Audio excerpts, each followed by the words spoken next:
Next question देखिए, for an integer k consider the contour integral this. हमारे पास एक इंटेग्रल दिया है I k over the unit circle e z over z raise to power k d z. इस integral को solve करना है।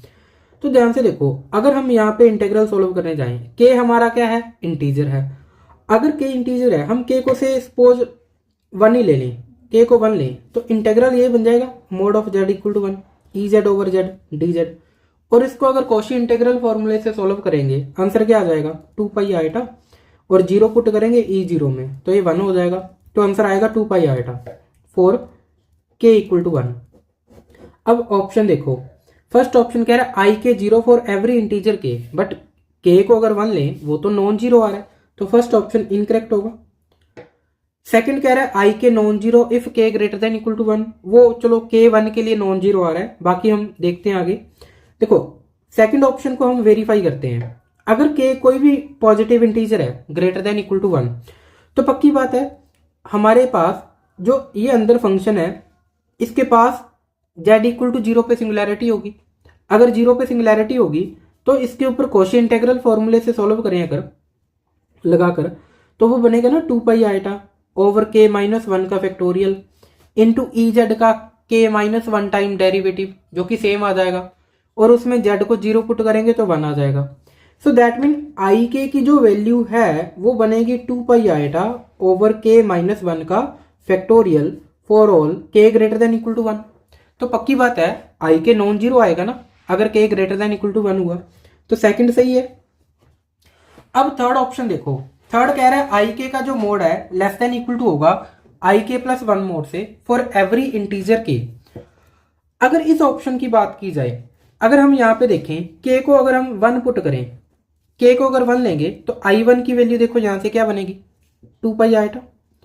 i2 की वैल्यू क्या बनेगी, i2 की वैल्यू सेम आ जाएगी। चलो इस केस में के को चेंज कर देते हैं, 1 की बजाय के को 2 लें।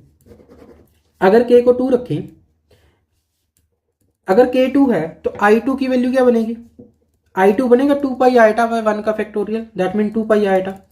i3 क्या बन जाएगा, अगर के 2 है तो i3 बनेगा 2 पाई आयटा बाय 2 का factorial, that mean pi eta. तो i2 का मोड क्या आएगा 2 पाई, i3 का मोड क्या आएगा पाई। उसने कहा है थर्ड ऑप्शन के अंदर कि आई के का mod less than equal to i k plus 1 mod for every integer k. देखो के को अगर 2 लिया तो i2 जो है वो बना 2 पाई, i3 बना पाई मोड इनका। तो i2 का मोड देखा जाए वो तो यहाँ पे i3 के मोड से ग्रेटर आ रहा है ना, लेस तो आ नहीं रहा। इसका मतलब जो थर्ड ऑप्शन है वो इनकरेक्ट नहीं हो जाएगा फिर यहाँ पे, क्योंकि ये तो ग्रेटर आ रहा है। तो इसका मतलब यहाँ पे अभी तक सेकंड ऑप्शन करेक्ट हो चुका है। आगे फोर्थ ऑप्शन देखिए, फोर्थ ऑप्शन में कह रहा है अगर हम i के मोड की लिमिट लेंगे k गोस टू इन्फिनिटी पे तो इन्फिनिटी आएगी। i के हमने निकाला हुआ है। अब i के की बात की जाए तो इसकी मोड लें तो ये बनेगा 2 पाई बाय के माइनस 1 का फैक्टोरियल, ये आ जाएगा। और इसकी लिमिट लगा दें अगर k goes to infinity mod of i k, we very well know जो ये लिमिट है ये k गोस टू इन्फिनिटी पे ये बन जाएगी 2 पाई बाय के माइनस 1 का फैक्टोरियल। और k अगर इन्फिनिटी को जाएगा तो डिनोमिनेटर भी इन्फिनिटी को जाएगा, तो ओवरऑल नंबर 0 को अप्रोच करेगा। तो इस लिमिट का आंसर तो 0 आएगा, बट उसने कहा इन्फिनिटी आ रहा है, दैट मीन डी ऑप्शन पक्का क्या है यहाँ पे इनकरेक्ट हो जाएगा। तो हमारे इस क्वेश्चन का सेकंड ऑप्शन ओनली क्या होगा, करेक्ट होगा जी। तो ये थे आपके कॉम्प्लेक्स के क्वेश्चन। Okay, thank you.